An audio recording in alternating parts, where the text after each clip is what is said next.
court is first, that Mr. Zelenski is not a young gentleman. He is 47 years of age today, so he would have been, what, 45 at the time? Or maybe even 43. Whatever, he's 47 today. He was not a young gentleman on the night of this occurrence. He was trained in law enforcement. He knew what the laws were. He knew how to respond to stressful situations. He knew or claimed to know that Ryelee had previously threatened to beat him up, and he locked Ryelee out of the apartment. But that apparently didn't resolve matters. But he knew he could lock Ryelee out of the car. Why didn't he? He made a conscious decision to confront Ryelee with arguably excessive force under a circumstance where Ryelee apparently wanted to have a fist fight.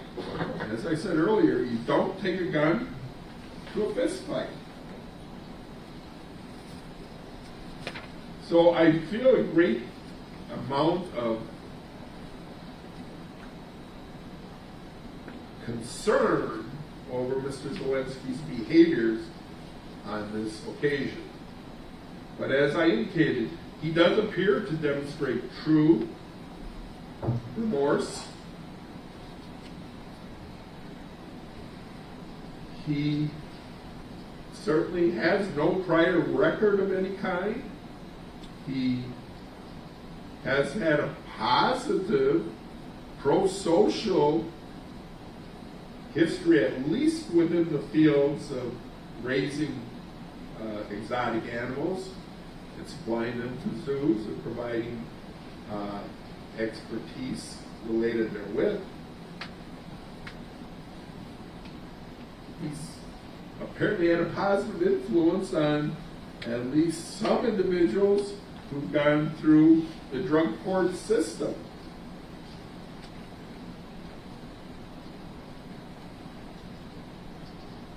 So on balance, I don't believe that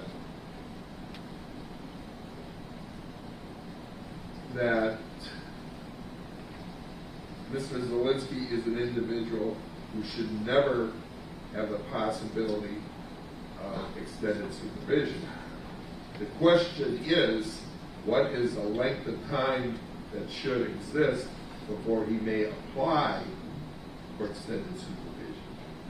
Now, as you've heard me talk about the fact that he has law enforcement training, the fact that his behavior on this occasion significantly demonstrated a lack of appreciation of all of his training and experience, the fact that he demonstrated almost a greater desire for revenge than for his true stated belief that he wanted to get his animals back. I think to impose the minimum period time before extended supervision would unduly depreciate the seriousness of his behaviors. Now, obviously, this type of issue, as in most sentencing, is not one that is automatically, magically, numerically calculable. But when I look at the facts of this case, as I indicated, I recognize that generally Mr. Zelenski has had a positive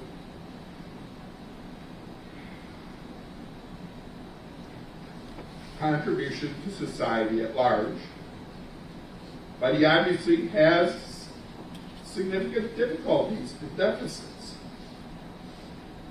Hopefully those difficulties and deficits can be dealt with in the confined setting of the state prison system. I concluded that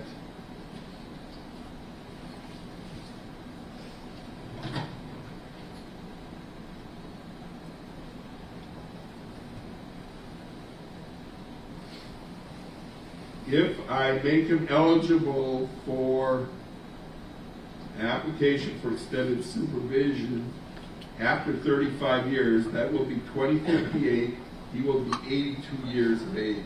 At that point in time, I don't believe, even with his deficits, that he would be constituting much of a danger to society. Obviously, that will be subject to a hearing at that time. So, Mr. Zelenski, I am finding you eligible for extended supervision. That will be 35 years from today's date. I'm certainly cognizant of the fact that you have served 1,013 days, as your attorney pointed out, already in confinement, but because I'm establishing an application date for extended supervision, I'm not considering that time except recognizing that it is there and maybe reducing from a higher number to lower 35. I'm not making any finding for custodial credit. You will be provided a form entitled Written Explanation of a Determinate Life Sentence. You should be aware that I have attached to it the actual state statutes so you can review them yourself, but you should be aware of certain things.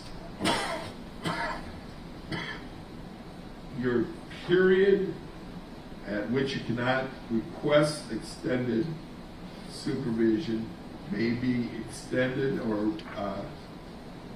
if you refuse or neglect to perform required or assigned duties. If your time is extended under this bad time provision, you could be required to serve up to the total length of your sentence in prison, which is life. And the penalties which can be imposed by the Department of Corrections are 10 days for a first offense, 20 days for a second offense, 40 days for a third and each subsequent offense. In addition, if you are placed in an adjustment program or controlled segregation status, your term of confinement can be extended by a number of days equal to 50% of the number of days which you spend in adjustment program or controlled segregation status. Finally, if while you are in prison, you file a lawsuit which the court finds to be filed for a malicious purpose or solely to harass the party against which it is filed, or if you testify falsely or otherwise knowingly offer false evidence or provide false information to the court in that lawsuit, the court can order that your term of confinement be extended up to the total length of your sentence. While you are on extended supervision, you will be subject to certain conditions. If you violate any of those conditions, you may be returned to prison to serve not more than the time remaining on your sentence. The time remaining on your sentence is the total length of your sentence plus any time served in custody. You may file a petition for release to extended supervision with this court. This petition cannot be filed earlier than 90 days before your extended supervision eligibility date. If your petition is filed any time earlier than the 90 days, the court will deny the petition without a hearing. You must serve a copy of your petition on the district attorney's office, and the district attorney will file a written response to your petition within 45 days after receiving the petition. The court will review your petition and any response filed by the district attorney and may grant or deny your petition without hearing. If the court holds the hearing, their hearing will be before the court without a jury. The district attorney who prosecuted you will represent the state at this hearing. Before this court can grant or deny your petition, any victims or any other persons may make or submit a statement relevant to your release to extended supervision. The court cannot grant your petition unless you prove by clear and convincing evidence that you are not a danger to the public. If your petition is granted, this court may impose conditions on the terms of the extended supervision. If this court denies your petition, it will set a date on which you may file another petition. If it is filed prior to the date set by the court, it may be denied without hearing. You may appeal an order denying your petition for release to extended supervision. Do you have any questions about that, sir? I will enter an order for payment of restitution in the amount of $3,948.57. I will further direct that you be responsible for Mr. Hogan's attorney's fees. Do we need to include anything else in the sentencing? Your Honor, the defense will be filing a motion for return of seized property, generally the personal property that was in Mr. Zelenski's vehicle that's being held at the Wapaka Police Department. I'll probably be able to get that today or early next week. I don't know if the court then wants to have a deadline for the state to respond to that before the court takes action on it. Your Honor, the appeal period has to pass, and much of the property has been entered into evidence. I'm not sure what they're looking to have returned. I don't think there's much left. But I don't know the list. But we do have to wait till the appeal period comes. Anything else to discuss then at this time? No. Mr. Zelenski, you have, as I indicated, been sentenced to state prison system for life. You will be eligible to request extended supervision after serving 35 years. You are a convicted felon, therefore you may not possess a firearm. Possession of a firearm by you would be a felony offense that would expose you to body and imprisonment. You may not exercise the right to vote.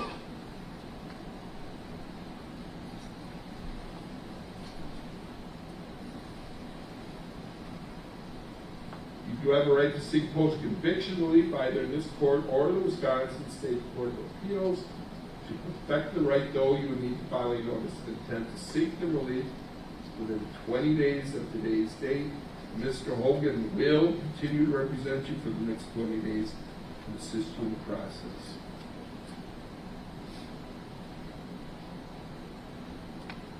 We are adjourned.